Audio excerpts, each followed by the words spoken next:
Continuamos en Paneo Semanal por Sol 106.5 FM. También en YouTube, en nuestro canal Paneo Semanal y en nuestras redes sociales Paneo Semanal. Entonces, Luis. Bueno, primero vamos a reportar audiencia. Pedro Rodríguez, Beatriz Bedoya, Marlon Hernández, que nos piden, ahí están hablando que hablemos de la corrupción del lado ruso, que también es un tema. La corrupción en las últimas semanas se han producido despidos masivos de personas clave, de generales que manejan activos para la guerra. Y en las últimas semanas, aunque el gobierno ha desmentido, ha sido una purga lo que ha sucedido del lado ruso. Aquí no llegan esas informaciones, pero hay muchísimos oficiales de alto rango acusados de corrupción. Incluso un viceministro, el viceministro Timur Ivanov, Yuri Kuznetsov, del Departamento de Personal del Ministerio de Defensa, Vadim Shamarin, jefe adjunto del Estado Mayor para las Comunicaciones, Vladimir Berteletsky, responsable de compras estatales. Todos esos han sido destituidos del lado de Rusia. Lo que ha sido una purga en el Ministerio de Defensa que está manejando los recursos de la guerra. Es decir, no es solamente del lado de Ucrania, también del lado ruso hay destituciones porque todos estos conflictos se prestan muchísimo para la corrupción y para el enriquecimiento ilícito de personas. Porque en una guerra no hay institucionalidad, ni hay ley, ni hay precisamente seguridad nacional. Es una de las discusiones con las elecciones en Ucrania. Claro, no se pueden hacer elecciones. La Constitución lo prohíbe. Lo prohíbe. Aunque también en la Constitución, la ley de Ucrania que pasó Zelensky prohíbe la negociación con Rusia. Hay una ley que se pasó mientras Zelensky es presidente de Ucrania, que prohíbe a cualquier figura presidencial o cualquier otra negociar con Rusia, negociar nada. Es decir, que si dijéramos Ucrania tiene que sentarse con Rusia, no puede, porque hay una ley. Digo, si se respeta la ley, no se puede. Hay una ley que lo impide. Pero estos casos de corrupción, tanto del lado de Ucrania como del lado ruso, son y van a ser utilizados para negociar, como elemento de negociación, para lograr resultados. Y del lado de Rusia, que ya tiene un conflicto en Siberia interno, tiene levantamiento civil y protestas y eso, situaciones internas del lado de Rusia. Este tipo de corrupciones también son oportunidades para Putin de eliminar, eliminar figuras que se hacen, se toman liderazgos y hacen oposición. Entonces una forma de eliminar oposición es campaña anticorrupción. Nada más útil políticamente que un expediente de corrupción. Completamente. En todos los países. En todos los países. Se está utilizando. Hay un periodista argentino. Lawfare. Hay un periodista argentino que se llama Martín Caparrós. Que escribió un libro que se llama Los Argentinismos. Sí. Y hay un capítulo de ese libro que se llama El Honestismo. Entonces él dice que la corrupción es un tema que a los argentinos les encanta, porque es el fin de cualquier debate. Sí. O sea, cualquier discusión racional termina ahí. Sí. O sea, fulano es un ladrón. Ya, pues ya. O sea, ya hay que... Entonces cualquier parecido es pura coincidencia con el tema local. Claro, pero se lo robaron todo, ¿entiendes? Estamos discutiendo un problema de tránsito. 20 años no hicieron nada, ¿entiendes? Entonces eso es... Mira, eso es un arma que elimina la necesidad de argumentar cualquier cosa. Porque ya fulano es un ladrón. Ya, no hay nada que hablar. No, ya no tiene... la otra, no tienen moral. Sí. O sea, yo no sabía que la libertad de expresión estaba atada a la condición moral del individuo. Sí. Pero entonces, ¿quién es que determina quiénes tienen moral o no? Ahí es donde viene Un moralómetro. el tema filosófico de la Sí, sí, moral sí.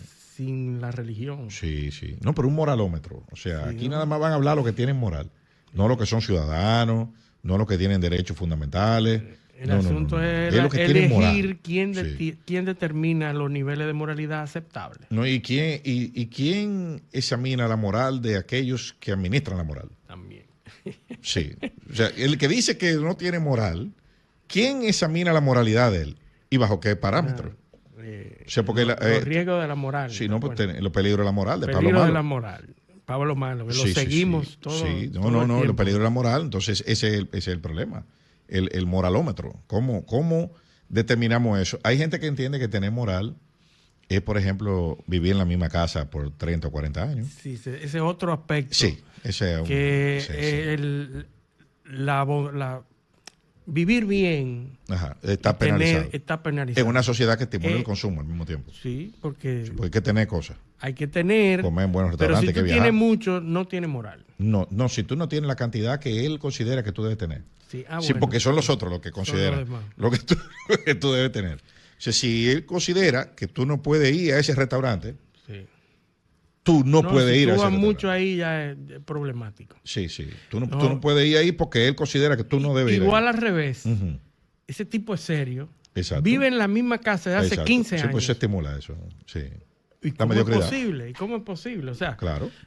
una de No, las características. Salió pobre. Salió pobre del sitio Sí. es Ese es una. algo apreciable. Claro. Es una característica. No, una señal de deseable. idoneidad. Idoneidad. Sí. Tú no tienes nada, eres idóneo. Bueno, Sí. pero tenemos mañana las elecciones en Alemania. Ujú. Las elecciones en Alemania, nosotros hemos venido diciendo el auge de del sector conservador en Alemania y en Europa, en muchos sitios, porque ya hay muchos países que ya tienen gobiernos conservadores. En Alemania, los gobiernos estatales, los gobiernos locales, están cada vez más dirigidos por conservadores. De hecho, hemos hablado aquí de la Alianza por Alemania, de la AfD, que son los ultraconservadores, que están tomando cada vez más relevancia en la política alemana. Las últimas encuestas posicionan al Partido Conservador, al Partido de los Conservadores, dirigido por Friedrich Merz, ¿verdad? El líder de los conservadores, con un 30% en las encuestas. 30% en las encuestas. Y en segundo lugar, la ultraderecha de AfD, con un 20%. Eso es días antes.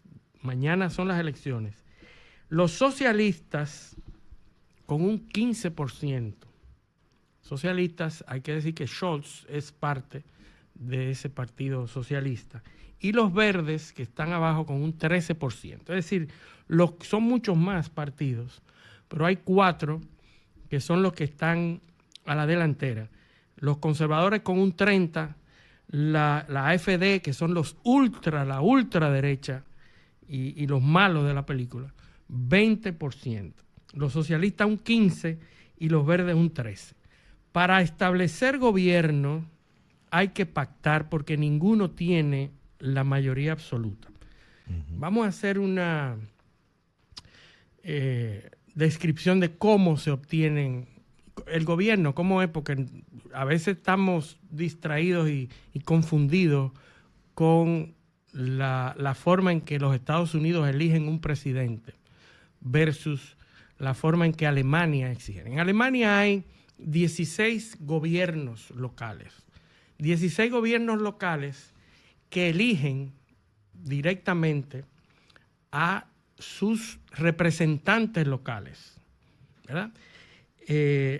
Esos representantes locales eligen a un líder y ese líder es representante del Bundesrat. El Bundesrat es como si fuera el Senado, algo parecido al Senado, que es la Cámara Alta.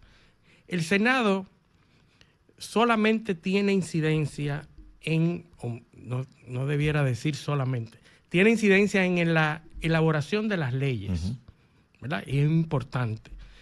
Ese es el Bundesrat. Pero está el Bundestag, que es la Cámara Baja, que es ahí donde se eligen entonces los cancilleres y los líderes, los ministros y el gobierno y todo. En el Bundestag, que son los diputados parecidos a lo que son la Cámara de Diputados aquí, el ciudadano alemán elige directamente a los diputados, a los representantes.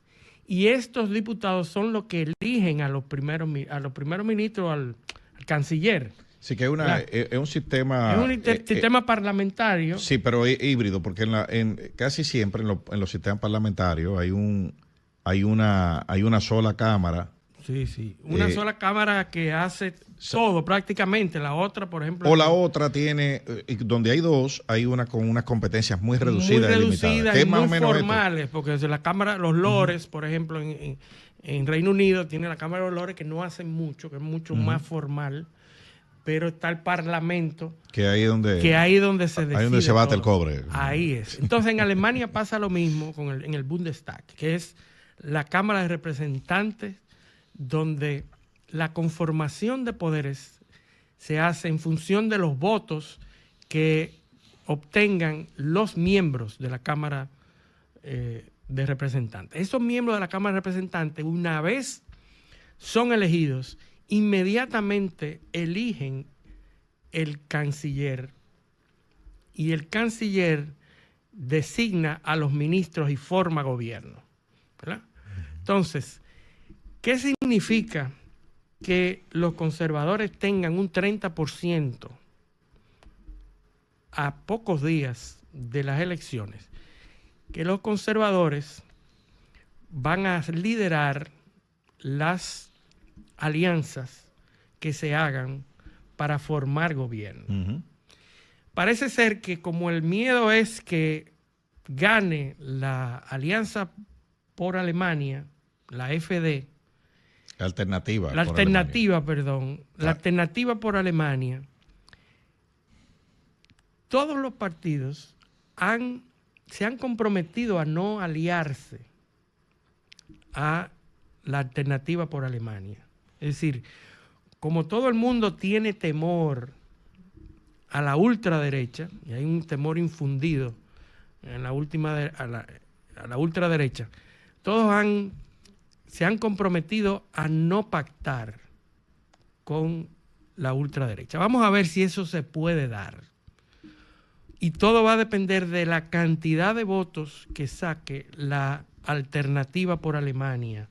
Porque si saca mucho más votos de lo que tiene ahí, va a ser indispensable pactar con la ultraderecha. Y a la hora de formar gobierno, los conservadores están mucho más cerca de la ultraderecha que los que estarían con los socialistas y los verdes. Pero vamos a ver qué pasa y cómo forman gobierno. Lo que parece ser un hecho es que Friedrich Merz será el próximo canciller de Alemania, candidato conservador. Sí, no ultraconservador. No ultraconservador, pero conservador, pero que tiene su principal promesa de gobierno hacia las elecciones de combatir la migración ilegal y la migración desordenada y la apertura ante las migraciones. Es decir, ya parece ser que el principal reclamo de los electores en Alemania es el problema de la migración.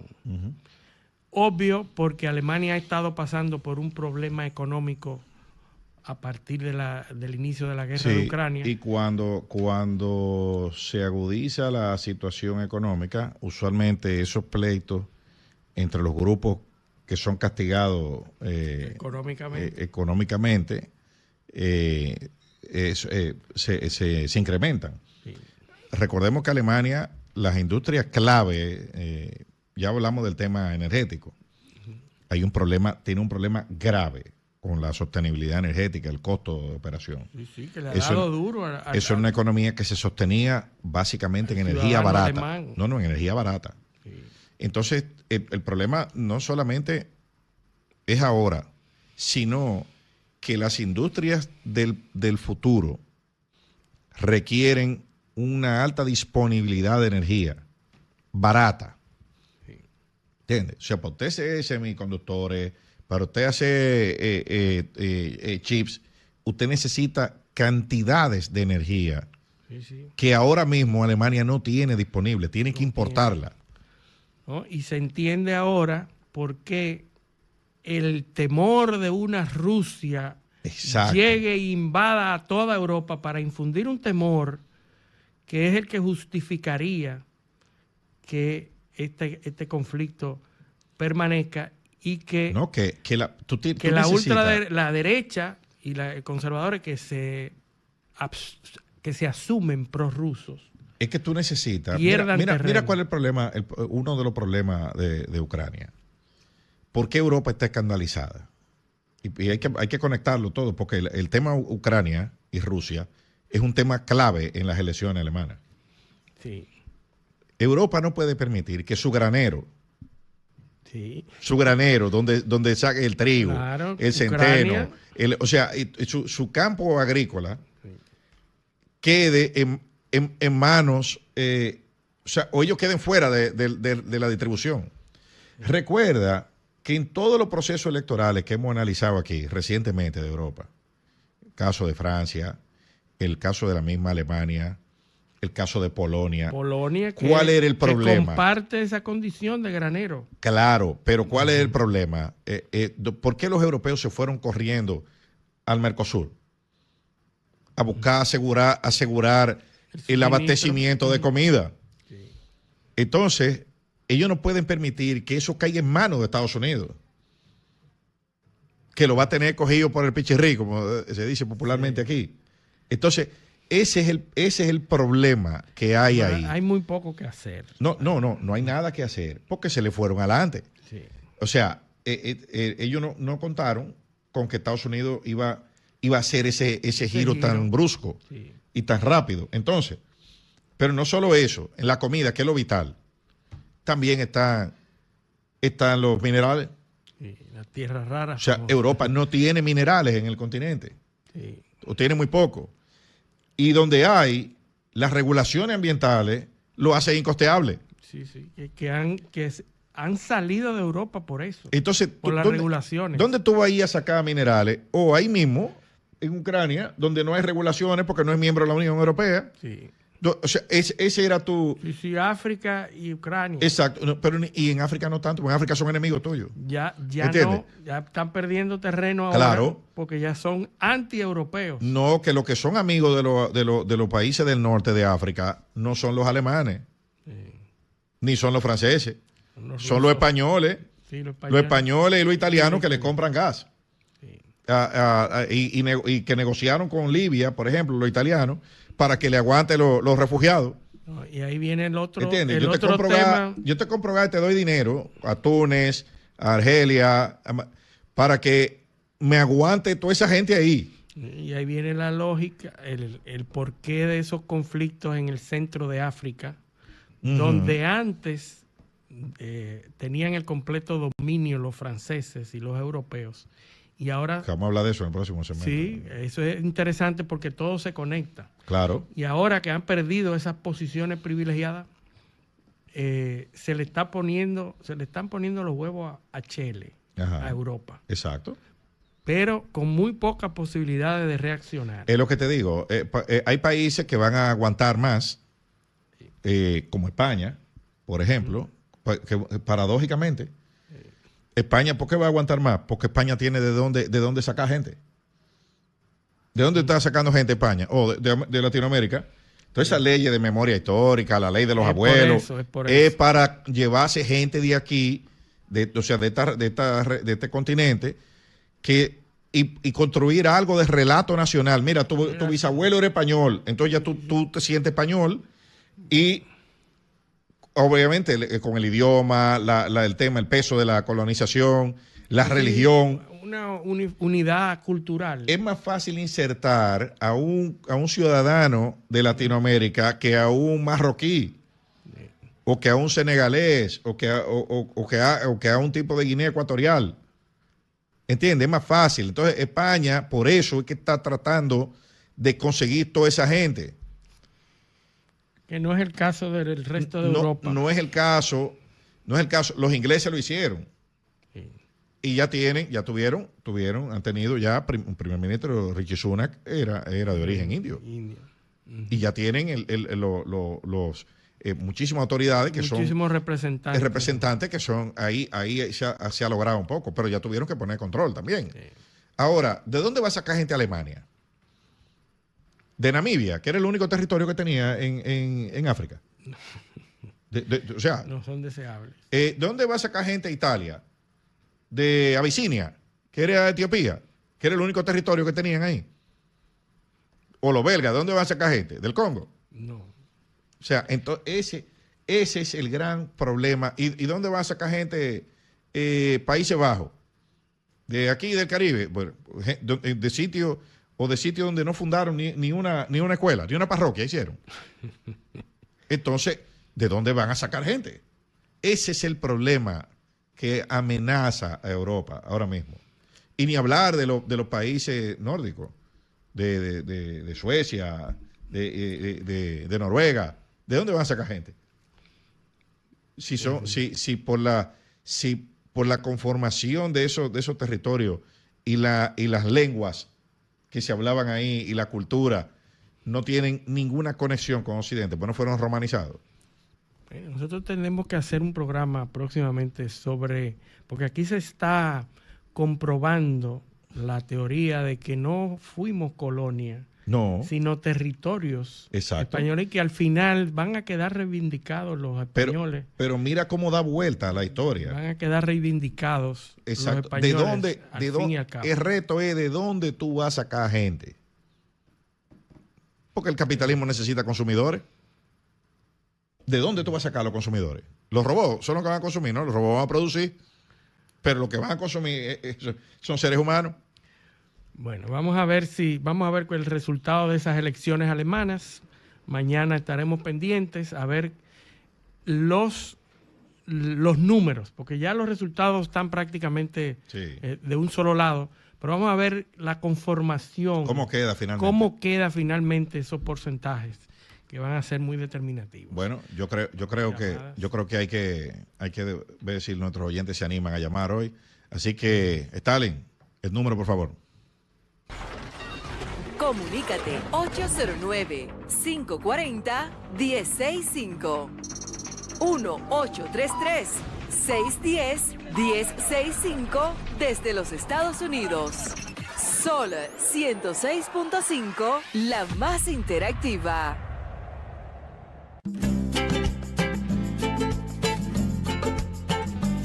Bueno, ya estamos. A ver si nuestros oyentes nos llaman hoy. Mira, nosotros... Vamos a ver que aquí hay uno ya. Hay uno. Buenos días, ¿quién nos llama y de dónde? Buenos días, el señor Gómez de Villamella, digo, el tapón. Bueno, paciencia y calma, que con paciencia y calma se sube un burro una palma, dicen. No, yo salgo 1 hora antes y 2 horas antes. Ya como dijo el ingeniero, aquí una pregunta, disculpa, wow, ¿qué está pasando con el dólar, jefe? ¿Por qué el dólar está subiendo y se estima que llegue al 75 por 1? ¿Qué usted tiene más o menos, qué sucede por ahí, jefe? Dígame, a ver, yo lo escucho por radio. Bueno, gracias. Bueno, una explicación por un no economista. Sí. Soy yo. Sí, sí. Muy sencillo. En Estados Unidos, la tasa de interés, la Reserva Federal, ha reducido el ritmo al que estaba desmontando la tasa de interés. Entonces, habían unos pronósticos de que para estas alturas la tasa de interés iba a estar en un determinado punto. Nosotros, a nivel económico, desmontamos unos cuantos puntos básicos el año pasado de tasa de interés. ¿Qué pasa? Que al nosotros desmontar la tasa de interés en pesos, se ha acercado mucho a la tasa de interés en dólares. Entonces, más atractivo. Los grandes capitales están dolarizándose para poner una parte de sus ahorros en pesos. ¿Qué pasa? Que esa baja de la tasa de interés que se dio el año pasado aquí, la TPM, tasa de política monetaria, se dio en el entendido de que iba a haber una reforma fiscal que iba a incrementar el gasto de capital del gobierno para generar actividad económica. ¿Qué pasa? Que esa reforma no se dio. Entonces, entramos al presupuesto de 2025 con un 2.2% del Producto Interno Bruto de gasto de capital, que es el más bajo en 40 años. El gasto de capital genera actividad económica. El gobierno está gastando muy poco en gasto de capital, en obras y en inversiones que reditúan valor. Y entonces, para generar actividad económica, la actividad económica que se ha generado aquí se ha generado a través del crédito. Del crédito que está con la tasa de interés baja, que son los préstamos que da la banca. ¿Qué pasa? La tasa de interés no se puede bajar más porque se va a pegar mucho con la... Van a ir más capitales afuera. Ese juego, el año pasado, nos costó 1.800 millones de dólares de las reservas internacionales netas. De punto a punto, de enero a enero. Reserva que teníamos. Ajá, de enero a enero, hay 1.800 millones de dólares menos en reserva internacional, porque el Banco Central se mantuvo inyectando. Ahora, ¿qué es lo que pasa? Equilibrar. Ahora hay dos tasas en el mercado. Te va a los bancos y hay una tasa nominal, pero no hay dólares. Te ponen en una lista. Yo quiero comprar. Que ya han restringido la compra de dólares. Yo quiero comprar $30,000. Ah, no, pero espérate, ponte en una lista. No, y eso psicológicamente aumenta la demanda. Porque hay la sensación de escasez. Sí. Ahora, tú vas al mercado a los agentes de cambio y hay. Sí. Pero es 30, 25 puntos encima de la tasa que está en los bancos comerciales. Y hay todo lo que tú quieras. Pero, entonces, ¿cuál es el problema de eso? El problema no es que suba el tipo de cambio. No es. Es que el presupuesto general del Estado, el PGE 2025, está hecho calculando el tipo de cambio a 63.40. El tipo de cambio cerró a 60.80 el 31 de diciembre. Y ya hoy 62. Habla más o menos 62.90, 62.80. O sea que si tú tenías presupuestado menos de 270 puntos, o sea, 250 puntos de variación para 12 meses, los primeros 45 días del año, ya de esos 260 puntos te ha subido 200. Sí. Entonces, si se mantiene esa tendencia, eso va a obligar a reformular todo el presupuesto. ¿Por qué? Porque tú tienes subsidio, por ejemplo, a la electricidad, que es impactado por el dólar. Tú tienes subsidio a los combustibles, que es impactado por el dólar. Tú tienes deuda en dólares. Y recauda peso. Para los intereses. Y recauda peso. Sí. Tú recaudas peso y pagas dólares. Entonces, hay una situación que va a haber que manejarla a través de la tasa de política monetaria, volviéndola a subir, o buscando recursos para aumentar la inversión pública y generar actividad económica. O una combinación de ambas.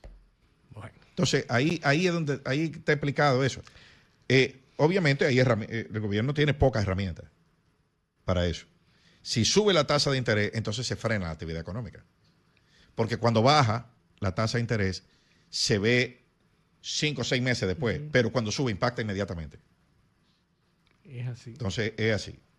Y ahora, sobre todo, con un nivel de endeudamiento de la clase media importante en tarjeta de crédito y préstamo de consumo. La clase media está en la época de mayor endeudamiento que tiene ahora mismo. Buenos días, ¿quién nos llame de dónde? Sí, buenos días, desde Santiago, Eduardo González. Adelante. Yo quiero que usted nos pida excusa a nosotros, al público fiel. ¿Cómo eso de que si quieren llamar? Es el único programa que yo me paro desde que empieza hasta que termina.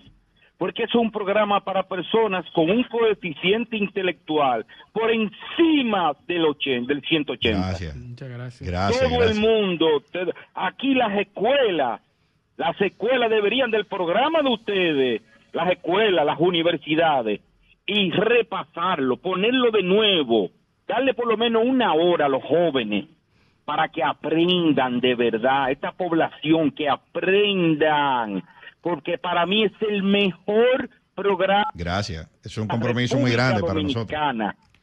Sí, no pueden bajarle ustedes. No podemos. No, yo aprendo todos los sábados. Algo Bueno, nuevo. Gracias por todas esas palabras y por seguirnos. Bueno, el pueblo habló, yo creo ya. Sí. Vámonos a la pausa. Esto es Paneo Semanal, no le cambien. Un paneo con habilidad, encuentro e interrogatorio.